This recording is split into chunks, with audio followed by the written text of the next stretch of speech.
They said love built this family, but it was a lie. A devoted wife, a charming husband, and a grandmother who was always around. Until one night, only two were left standing. A secret affair hidden in plain sight. A betrayal that turned blood into enemies. And a murder that would leave an entire town in disbelief. What would drive a man to sleep with his wife's mother? And what happened the night she tried to walk away? This is the story of the Reynolds family. A twisted triangle of love, lies, and cold-blooded murder. You're watching the Red Line Report, and this is a betrayal that ends in blood. Blood ties, the affair that destroyed a family.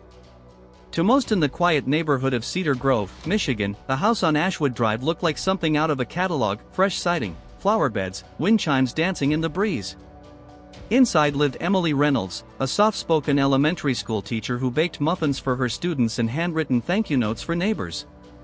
Her husband Marcus, a tall, magnetic sales director for a local construction firm, often waved cheerfully as he jogged by with their golden retriever, Buddy. Their 9-year-old son Jacob rode his bike in loops up and down the street, often tailed by his doting grandmother, Linda Carter. They were the picture of a modern blended family. Marcus was loved. Emily was admired. Linda, Emily's widowed mother, was practically a second parent to Jacob. But behind the lavender-scented walls of that tidy home, secrets were growing. Dangerous ones. And by the time they came to light, one of them would be dead. It started with small things. Emily noticed Marcus was spending longer hours at work. He became strangely protective of his phone, jumping if it buzzed after 9 p.m. He had new cologne, unexplained receipts, and sometimes came home freshly showered, though he claimed he had been working in the field. But it wasn't until Emily found the panties that she knew. Not hers. Not her style. And far too young looking to belong to someone his age. "They're from a bachelor party," Marcus said flatly. "One of the guys played a prank on me." Emily didn't believe him. She wanted to. But something had shifted. A coldness. A distance. And an instinct, a woman's intuition, that whispered, "He's lying." That night, while he slept beside her, she unlocked his phone. His password was still their son's birthday, 062112. And there it was. A flood of messages hidden under the name LC, dozens of them. Erotic, romantic, even resentful. The kind of texts that only lovers exchange. Then came the message that made her hands go numb. "Can't wait until she leaves tomorrow. Spare key still under the mat? Love you, Linda." Linda. Her mother. Emily didn't scream. She didn't cry. She didn't wake him up. She sat in the bathroom with the door locked, shaking. Vomiting. Hyperventilating. In the morning, she pretended everything was fine. Over the next 4 days, she gathered everything: screenshots, timestamps, emails, old photos. She bought a small recording device from Amazon and placed it under the living room couch. She left for work, knowing her mother would come over under the guise of babysitting. What she heard that night on the recording destroyed her. Linda, laughing, "She's so oblivious, Marcus. Honestly, I feel bad, but not enough to stop. Let her keep baking cookies. You're the one I think about. We're not bad people. Just people who deserve to be loved." The final blow came when Jacob walked into the room on the recording and said, "Grandma, why are you sitting on Daddy's lap?" Emily packed a suitcase and left with Jacob in the middle of the night. She didn't leave a note. Emily stayed in a roadside motel for 3 nights. She cried until her voice gave out. She watched Jacob sleep beside her, his small face peaceful, and wondered how much he'd absorbed. She called a lawyer. Then she called her therapist. Finally, she called Linda. "You slept with my husband. You lied to my face for months." "Emily, listen.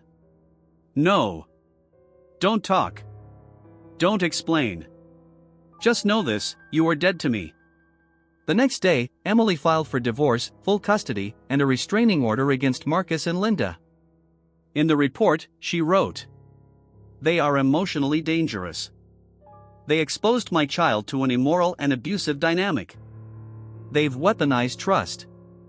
Marcus, when served the papers at work, punched a wall and was escorted out by HR. He would never return to the company. Linda, who had been active in her church and local Red Cross, found herself exiled from both. Marcus spiraled. Friends noticed he drank more. He showed up at Emily's lawyer's office twice. Once, he left a gift outside Emily's motel room, her wedding ring snapped in half. Then came the video message. A short, 45-second clip Marcus sent to Emily at 2:07 a.m. Marcus, slurred, "You ruined us. You let your mother become what you couldn't be. She made me feel alive. And now? You've taken that too." It wasn't a threat. But it wasn't love either. Emily bought a security camera system that very day. July 22, 2022. The sky was dusky purple. Emily had just returned from picking up Jacob's school supplies. She pulled into the driveway and immediately felt a cold tug of fear. The front door was slightly ajar. She called 911 from the car. "I have a restraining order. My ex-husband might be inside." Officers arrived in 6 minutes. What they found inside was gruesome. Marcus was on the floor, sobbing, covered in blood. Linda was beside him, stabbed 12 times, her body still warm. The knife was from the Reynolds kitchen set. Marcus claimed self-defense. "She snapped. She came at me. I tried to calm her down, and she grabbed the knife." But the security camera footage outside and inside told a different story. The footage showed Marcus entering through the back door, a direct violation of the restraining order. He waited 11 minutes. Then Linda arrived, holding 2 grocery bags. They kissed in the kitchen. Then the fight started. "It's over. I told you not to come here. We're not doing this anymore." Marcus answered, "You don't get to leave. You don't get to abandon me now." He slammed her against the fridge. She slapped him. He grabbed the knife. He stabbed her once. She ran. He followed. The rest happened in the hallway, off camera, but the audio captured it all. 12 thrusts. 1 scream. Silence. The courtroom overflowed. Reporters. Lawyers. Curious townsfolk. Marcus wore a navy suit and a blank stare. Emily testified on day 4. She cried only once when recounting Jacob's innocent question. "Where's Grandma? Why can't I talk to her anymore?" The defense painted Marcus as a man driven to mental collapse. That Linda manipulated him with sexual power and emotionally cornered him. The prosecution called it what it was: murder born of possession, obsession, and male entitlement. When Marcus Reynolds couldn't control his wife, and couldn't keep her mother, he destroyed the one who tried to leave first. The jury deliberated for 4 hours. Guilty. Second-degree murder. 35 years to life. Emily moved across state lines. Changed her last name. Enrolled Jacob in a private school. At night, sometimes, he asks about his grandma. "I remember when she used to read me Charlotte's Web. She smelled like cinnamon." Emily doesn't lie. Grandma loved you very much. But some choices break people. Marcus sends letters from prison. Most go unopened. One ended with the words, "I hope one day Jacob forgives me. I hope you will too." Emily never responded. Linda was buried in a quiet cemetery, under gray skies. Only 7 people attended her funeral. Her gravestone reads, "Beloved Mother. Complicated soul. Betrayal from strangers can hurt. But betrayal from blood?